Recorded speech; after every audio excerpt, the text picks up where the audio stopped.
ਅੰਮ੍ਰਿਤਸਰ ਦੇ ਵਿੱਚ ਨਵਜੋਤ ਸਿੰਘ ਸਿੱਧੂ ਤੇ ਇਮਰਾਨ ਖਾਨ ਦੇ ਹੋਰਡਿੰਗਸ ਲੱਗੇ ਹੋਏ ਨੇ ਤੇ ਦੋਵਾਂ ਨੂੰ ਕਰਤਾਰਪੁਰ ਸਾਹਿਬ ਕੋਰੀਡੋਰ ਦਾ ਅਸਲੀ ਹੀਰੋ ਦੱਸਿਆ ਗਿਆ ਹੈ। ਕਾਂਗਰਸੀ ਕੌਂਸਲਰ ਦੇ ਪਤੀ ਹਰਪਾਲ ਸਿੰਘ ਵੇਰਕਾ ਵੱਲੋਂ ਇਹ ਹੋਰਡਿੰਗਸ ਲਗਾਏ ਗਏ ਨੇ।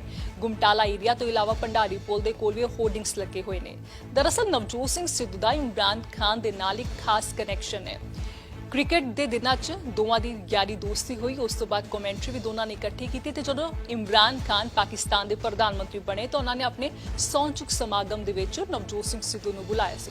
ਉੱਥੇ ਲਾਂਘੇ ਦੀ ਗੱਲ ਛਿੜੀ। ਨਵਜੋਤ ਸਿੰਘ ਸਿੱਧੂ ਨੇ ਜਦ ਜਨਰਲ ਬਾਜਵਾ ਨੂੰ ਜੱਫੀ ਪਾਈ ਸੀ ਤੇ ਜਦ ਲਾਂਘੇ ਦਾ ਨੀਂਹ ਪੱਥਰ ਵੀ ਰੱਖਿਆ ਗਿਆ ਉਦੋਂ ਵੀ ਇਮਰਾਨ ਖਾਨ ਨੇ ਸਿੱਧੂ ਨੂੰ ਬੁਲਾਇਆ ਸੀ। ਹਾਲਾਂਕਿ ਕਾਫੀ ਕੰਟਰੋਵਰਸੀ ਵੀ ਹੋਈ ਸੀ ਤੇ ਹੁਣ ਜਦ ਆਖਰਕਾਰ ਕਰਤਾਰਪੁਰ ਸਾਹਿਬ ਕੋਰੀਡੋਰ ਖੁੱਲਣ ਜਾ ਰਿਹਾ ਹੈ, ਪਾਕਿਸਤਾਨ ਨੇ ਸਭ ਤੋਂ ਪਹਿਲਾ ਸੱਦਾ ਨਵਜੋਤ ਸਿੰਘ ਸਿੱਧੂ ਨੂੰ ਹੀ ਭੇਜਿਆ ਹੈ। ਸੋ ਹਾਲਾਂਕਿ ਪੰਜਾਬ ਦੇ ਵਿੱਚ ਪੋਲਿਟਿਕਸ ਕਾਫੀ ਦੇਖਣ ਨੂੰ ਮਿਲ ਰਹੀ ਹੈ। ਹਰ ਕੋਈ ਕ੍ਰੈਡਿਟ ਲੈਣਾ ਚਾਹੁੰਦਾ ਹੈ, ਹਰ ਕੋਈ ਇੱਕ ਦੂਜੇ ਨੂੰ ਡਾਊਨ ਕਰਨ ਦੀ ਕੋਸ਼ਿਸ਼ ਕਰ ਰਿਹਾ, ਪਰ ਇਸ ਵਿਚਕਾਰ ਅੰਮ੍ਰਿਤਸਰ ਦੇ ਵਿੱਚ ਨਵਜੋਤ ਸਿੰਘ ਸਿੱਧੂ ਤੇ ਇਮਰਾਨ ਖਾਨ ਦੇ ਪੋਸਟਰ ਬਹੁਤ ਕੁਝ ਕਹਿੰਦੇ ਨੇ।